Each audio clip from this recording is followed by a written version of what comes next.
le ministère prophétique et les dons de la prophétie. Bienvenue encore une fois de plus sur Prophétique Atmosphère.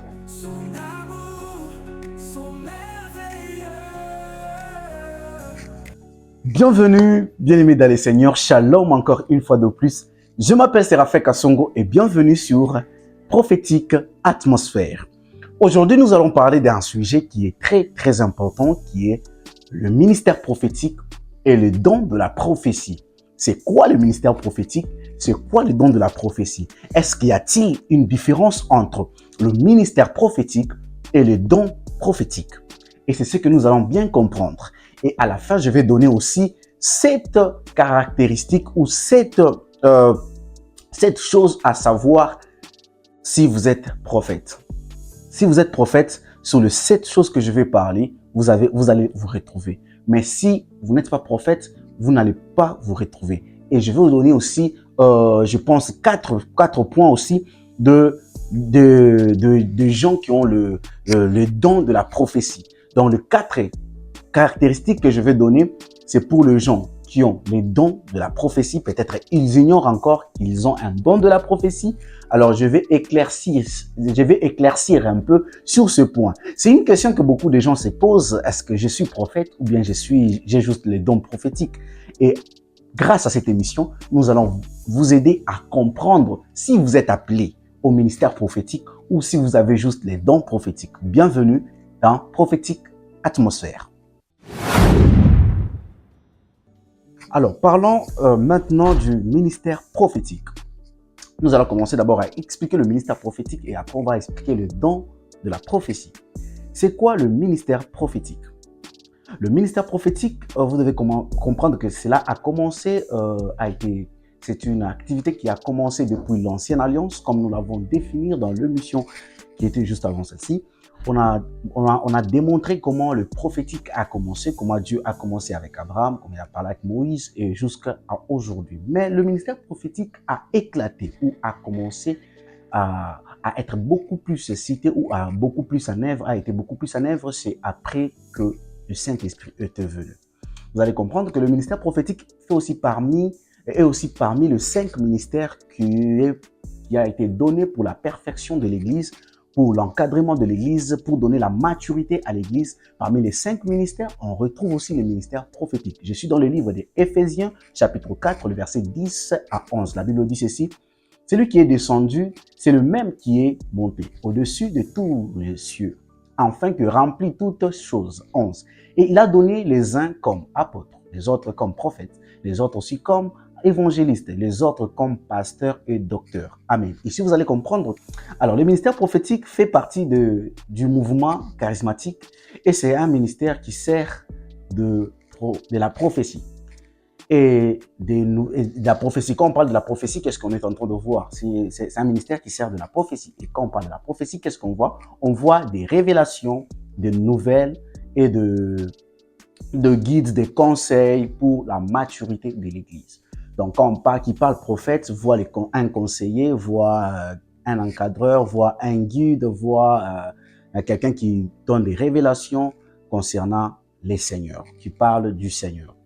Et le ministère prophétique s'est manifesté souvent dans l'Ancienne Alliance par des prophètes. Je peux citer entre autres les prophètes Nathan, les prophètes Ésaïe, les prophètes Jérémie, les prophètes Osée, Amos, Michée, Zacharie et bien d'autres, beaucoup de prophètes que vous connaissez. Mais l'objectif du ministère prophétique, c'est quoi? Alors, vous allez comprendre que l'objectif du ministère prophétique, c'est ce que nous dit Éphésiens chapitre 4, verset 12. La Bible dit: « Pour les perfectionnements de saints, en vue de l'œuvre du ministère et de l'édification du corps de Christ. » Donc, le prophétique est là, le ministère prophétique est là pour arranger, donner des révélations, comment le peuple doit marcher avec Dieu, comment le peuple doit se conduire avec Dieu. Et cela donne une maturité à l'Église pour atteindre les objectifs de Dieu. Et le rôle du prophétique est de prêcher la parole de Dieu, de révéler à l'Église pour que le croyant puisse connaître la pensée de Dieu. C'est quoi? Qu'est-ce que Dieu pense de nous? Qu'est-ce que Dieu attend de nous? Et c'est ça, c'est le travail que le ministère prophétique et a comme tâche, c'est le rôle du ministère prophétique. Donc le ministère prophétique est là pour montrer, encadrer, diriger le peuple, révéler au peuple ce que Dieu est en train de chercher ou ce que Dieu est en train d'attendre. Alors, place au présent, nous allons parler du don prophétique. C'est quoi le don de la prophétie? Le don de la prophétie est venu parmi ce qu'on appelle les dons de l'esprit. Il y a 7 dons de l'esprit. Et le 7 dons de l'esprit que le Saint-Esprit a apporté aussi, et le 7 dons de l'esprit, dans le 7 dons de l'esprit, nous retrouvons aussi le don de la prophétie. Alors, je suis dans le livre de 1 Corinthiens, chapitre 12, les versets 7 à 11. 1 Corinthiens 12, 7 à 11. La Bible dit ceci. Or, à chacun, la manifestation de l'esprit est donnée pour l'utilité commune. 8. En effet, à l'un est donné par l'esprit une parole de sagesse, à l'autre une parole de connaissance, selon le même esprit. 9. À un autre, la foi par le même esprit, et à un autre le don de guérison par le même esprit. 10. À un autre le don d'opérer de miracles, et à un autre la prophétie. Et à un autre le discernement des esprits, à un autre encore la diversité de langues, à un autre l'interprétation des langues. 11.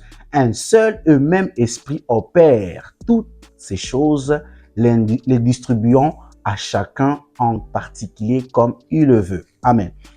Ici, vous allez comprendre que c'est la naissance des dons. C'est ici que le don a commencé. 1 Corinthiens 12. C'est ici que le don a commencé. Alors, quand les dons sont venus, on a retrouvé encore un don qui était de la prophétie, qui ressemblait à ce qu'on appelle le ministère prophétique. Alors, pour bien comprendre le don prophétique, est-ce que le don prophétique n'est pas utile? Non, le don prophétique est utile. Est-ce que le don prophétique n'est pas vraiment important? Non, le don prophétique est important.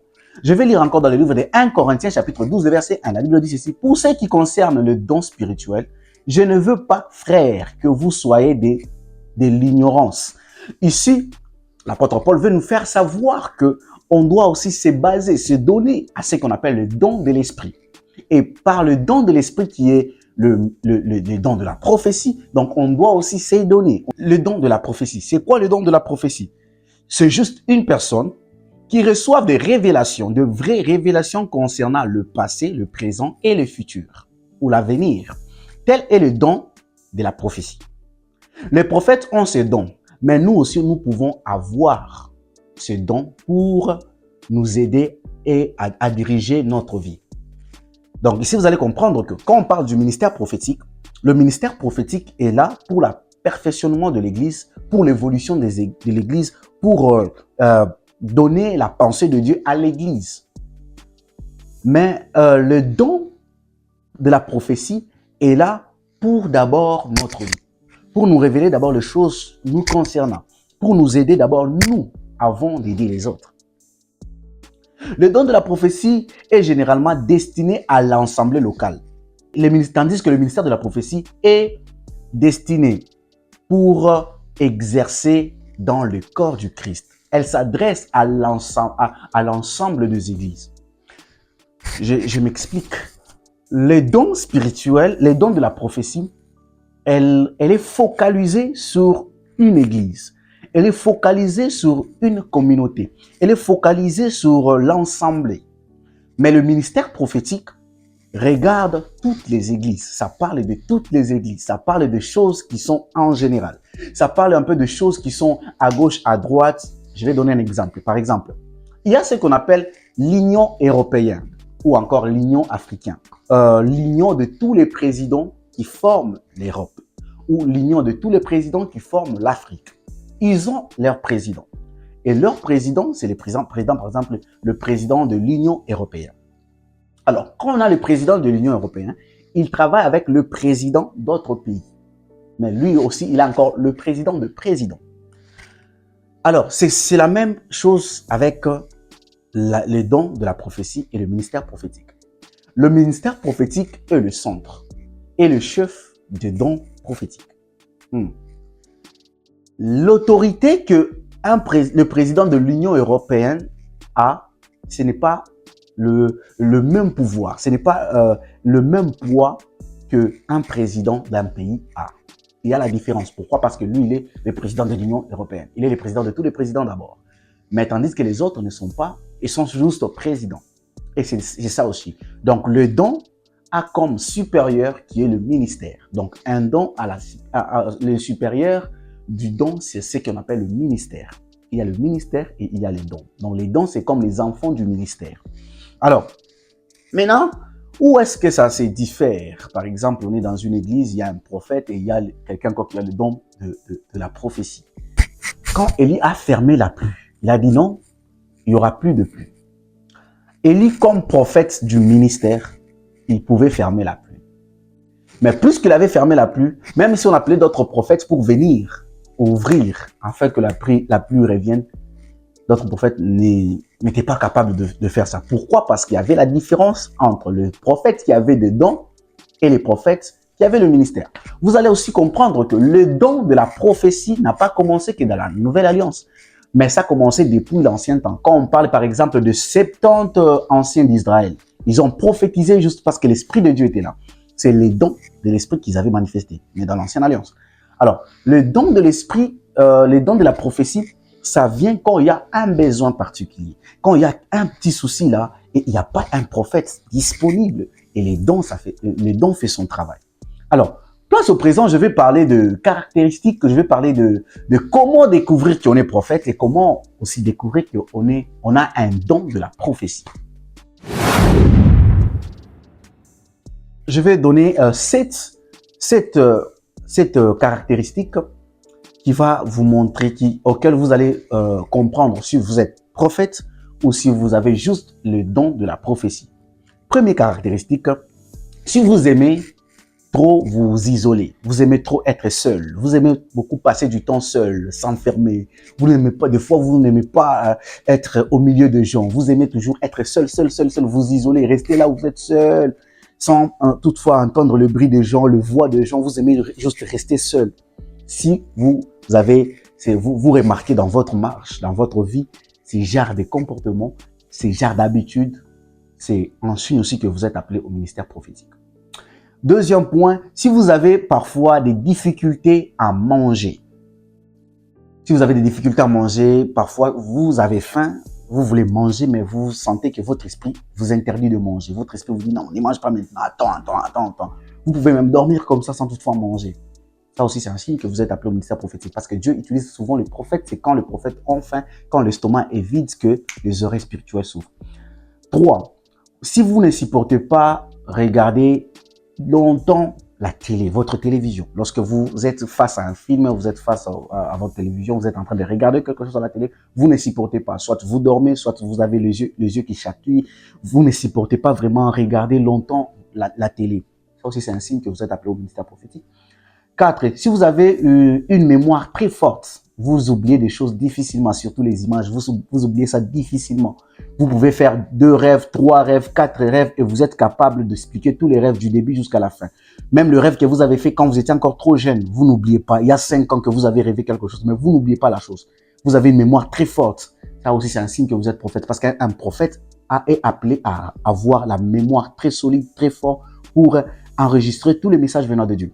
5e point, si vous aimez vous sacrifier pour les autres. Vous êtes toujours prêt à vous sacrifier pour les autres. Vous êtes toujours prêt à vous sacrifier pour les autres, mais c'est rare qu'une personne se sacrifie pour vous-même. Vous sacrifiez toujours pour les autres. Vous êtes prêt à donner tout pour les autres. Vous êtes prêt à rester sans rien, mais que les autres soient joyeux, que les autres n'en manquent pas. Ça aussi, c'est un signe que vous êtes appelé au ministère prophétique. 6. Si vous souciez toujours de la vie ou de la vie des autres que votre propre vie. Donc, si vous avez beaucoup de soucis de l'amélioration ou l'évolution de la vie des autres que votre vie propre, que votre vie. Donc, vous pensez, vous désirez vraiment voir les gens qui sont autour de vous évoluer, avancer. Des fois, vous oubliez même vous-même, mais vous préférez que d'autres personnes avancent. Ça aussi, c'est un signe que vous êtes appelé au ministère prophétique parce qu'un prophète, c'est celui qui prend le temps pour prier pour les autres. Il s'oublie même lui-même parce qu'un prophète, c'est très rare de trouver un prophète dans une retraite en train de prier pour lui, mais ils ont temps de retraite pour prier pour les autres. Septième signe, si votre entourage a toujours eu du mal à vous comprendre. lorsque votre entourage a toujours eu du mal à vous comprendre, même dans votre famille, des fois vous ne mangez pas, des fois vous mangez, des fois vous allez à la montagne, des fois vous revenez, des fois vous partez dormir à l'église, des fois. Donc vous êtes là, on ne vous comprend pas, on essaye de parler, vous-même vous ne vous maîtrisez pas. Parce qu'un prophète, lui-même d'abord, il a du mal à se maîtriser. Pourquoi? Parce que des fois, il peut être comme ça et puis l'Esprit lui dit, va prier, entre en retraite, fais ceci, fais cela, fais cela, parce qu'il écoute ce que Dieu lui dit et il est différent devant les yeux des hommes. Avec les 7 points que je viens de donner tout à l'heure, vous allez comprendre si vous êtes appelé au ministère prophétique. Si vous voyez dans votre vie ces choses, ces répétées, ce qui veut dire que vous êtes appelé au ministère prophétique. Alors, je vais parler aussi de 4 points qui prouvera que vous avez le don de la prophétie. Premier point, si vous prophétisez occasionnellement, par exemple, une fois vous êtes dans l'église et puis vous voyez des visions, vous avez prophétisé, vous avez donné des messages, mais demain après demain, vous ne prophétisez pas. Demain après demain, les gens même vous demandent, l'autre fois tu avais prophétisé, c'est quoi? Qu'est-ce qui se passe? Mais depuis là, on te voit plus encore prophétiser, tout. Mais après un mois, après peut-être un long moment, tu arrives encore, tu prophétises, mais tu es bien, tu pries tous les jours, tu es dans la présence de Dieu tous les jours, mais tu vois des messages rarement, pas trop souvent. Ça veut dire que tu n'as pas le ministère prophétique, mais tu as les dons prophétiques. Tu as les dons de la prophétie. Quand Dieu voulait parler à une personne, Dieu utilise les dons qu'il a mis en toi pour que tu puisses révéler quelque chose à une personne. Deuxième point, lorsque tu commences à trop prier, tu vois beaucoup de choses. Mais lorsque tu ne pries pas, tu ne vois plus rien. Par exemple, quand tu es dans une retraite, tu fais beaucoup de rêves. Quand tu es dans une retraite, tu vois beaucoup de choses, Mais quand tu n'es pas dans des retraites, tu es juste normal comme ça, tu vois rien. C'est quand tu commences à prier que tu vois des choses.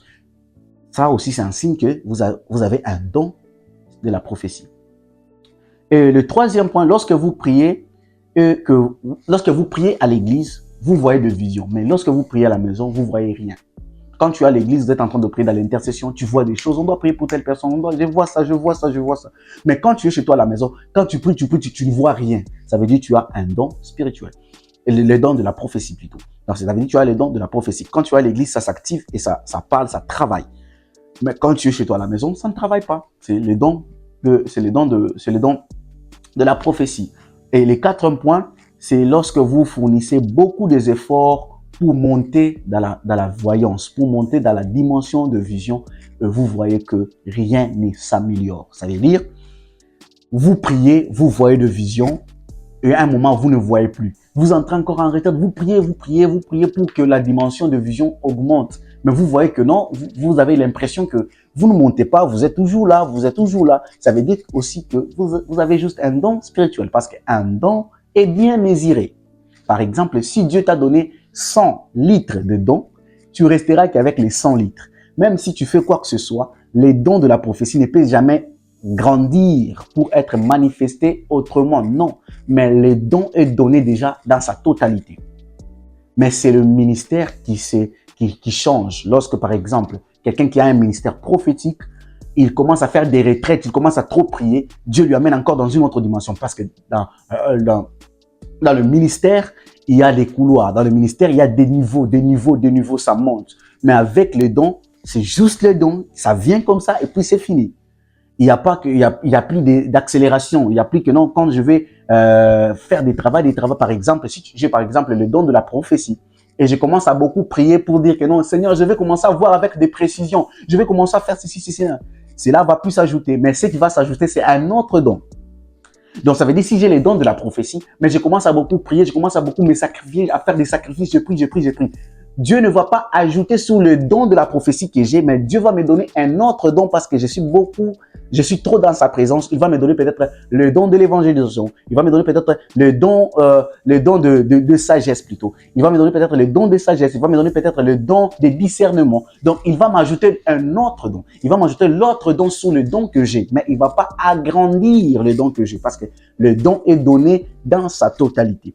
Mais c'est le ministère qu'on peut prier et on voit que ça augmente. Par exemple, j'ai prophétisé sur le numéro, mais quand je commence à trop prier, je commence à voir les dates de naissance. Quand je commence encore à trop prier, je commence à voir peut-être les événements passés. Donc, plus je prie, lorsque j'ai le ministère, plus le niveau monte. Je prie, le niveau monte. Plus je me sacrifie et le niveau monte. Mais avec les dons, c'est juste. J'ai les dons. Donc, quand je prie, c'est juste d'autres dons qui viennent sur moi. Alors, que Dieu vous bénisse. C'était Prophétique Atmosphère. Presque à la fin, que Dieu vous bénisse, que la paix du Seigneur soit avec vous. Et si vous avez des questions, n'hésitez pas à écrire dans les commentaires. On répond à tous les commentaires. Que Dieu vous bénisse.